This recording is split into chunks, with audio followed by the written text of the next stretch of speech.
guys, and welcome back. So today I'm going to talk you through what I read in January. It's part of my self-development. I read half an hour to an hour every single day, so I'm getting through a few books and I'm really interested in mostly self-development and kind of biographies and interviews with people rather than storybooks. And I thought because my channel is all about self-development, I would share with you every single month the books I have been reading. So this month I've read 3 books. And I mean, I could have read more, but I have been a little bit lazy-ish, kinda. I have just been doing minimum where possible, so it's why I haven't got through as many, so I'm a little bit disappointed in myself. But I have 3 books here, which I'd really recommend, and 2 books I've already picked up to start reading in February. So the first book I have is this, and this is something my dad actually got me for Christmas. It says, "Fuck him, nice girls always finish single." And it is exactly what it says on the tin. It is a relationship book, which I think he believed at the time was absolutely hilarious, and to be fair, it was. It's a relationship book all about how girls need to be less needy, how to be less needy, and how to just get on with your life without a man. So the back of the book says, "The Manipulator Manual. Keep your man interested and begging for more without playing games. Let me start off by explaining I am no way talking about the sexual act of fuck him. In this case, not physical, it's all mental." So many women get in trouble in their love lives, and 99% of that trouble could have been avoided if they simply said, "Well, just fuck him." And it is literally, I read it so quickly. I think I read like half a book in a day while I was waiting for Christmas dinner. It was absolutely amazing, and it's a little bit, I felt a little bit weird kind of reading a dating book, but actually it was just, you can apply some of the stuff in here to the whole of your life. It's actually a really good book and I like it, and I do have another one by this author which I have purchased since, which is maybe a little bit sad, but definitely a learning curve. The moral gist of it, without spoiling it, is essentially put yourself first. Don't make plans change, don't change your plans for a man, don't do anything differently, just be you, push him to the side and make him second best, and everything will be fine.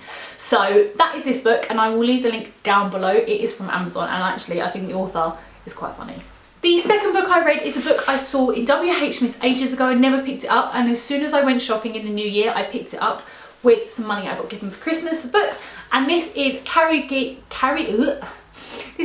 Green's She Means Business, and as you can see I've dog-eared a few pages. It is essentially a workbook for women, or workbook for anyone, but obviously I think it is more aimed at women because she runs a female entrepreneur society, and it's a great book. It is a workbook. It goes through step by step. I mean, I've highlighted so many pages, like literally like quotes from other people, highlighted things. It is absolutely covered in tea stains because I was reading it with tea and spilt everywhere. But this book just goes you through how she became who she was, how she became so successful, and how you can. And every single chapter ends with a little exercise that you need to do.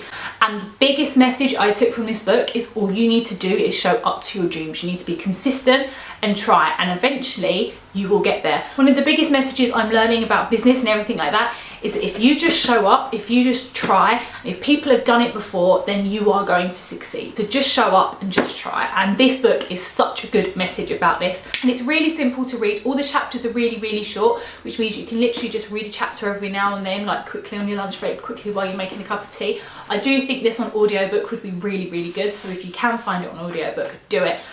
But yes, definitely one to pick up, definitely one to help you through the stages of starting up a business. And the final book I read is a little bit different. I mean, I feel like there's a theme. There's not really a theme, but this is called The Sex Lives of English Women. And I picked this up because not only did it just stand out of the crowd in that area, but it's actually a genuinely good book. Now, this is a series of interviews with different types of women, different ages, everything like that, about their sex lives. It just delves into a little bit more of what you should feel, or what other people are feeling, what's normal, what's not normal, and everything like that. And I think this would be such a good book for girls who are basically teenage. Teenage girls need to read these books. The synopsis says, women are always being told how to be sexy, but rarely ask what actually turns them on.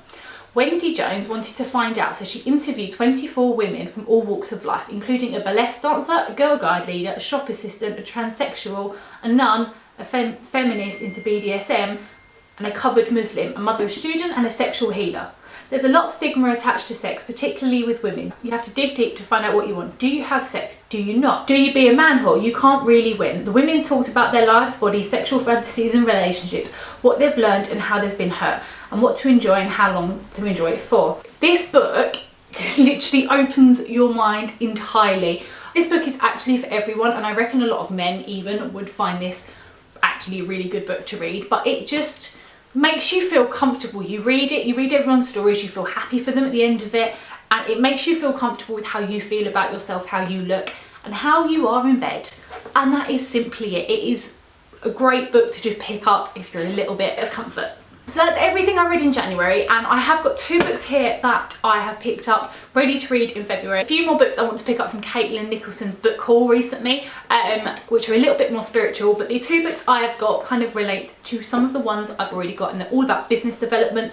The first one is The Working Woman's Handbook.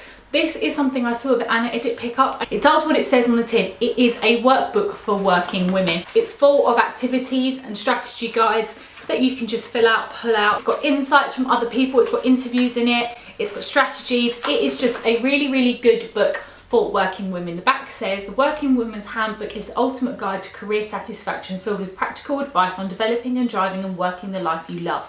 Whether you're a first-time freelancer, budding businesswoman, or a dedicated professional looking to enhance your prospects, this book offers all the information and inspiration you will need to make it work. So why wouldn't you pick it up? I saw this, I hunted for it in Blue Water, and I'm really, really glad I found the last one.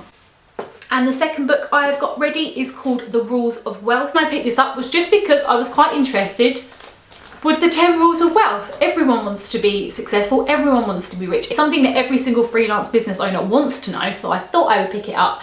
And it says, now with the 10 rules, a personal code for prosperity and plenty. Some people seem to find money so easy to make, easy to hold on to, and easy to grow. The rest of us just find it very easy to spend, which, oh my God, is true. I love spending money, but I also love saving it. It's all about luck, or is there something rich people know and we don't? It's something we could all learn. The answer is a resounding yes. There are rules to being wealthy.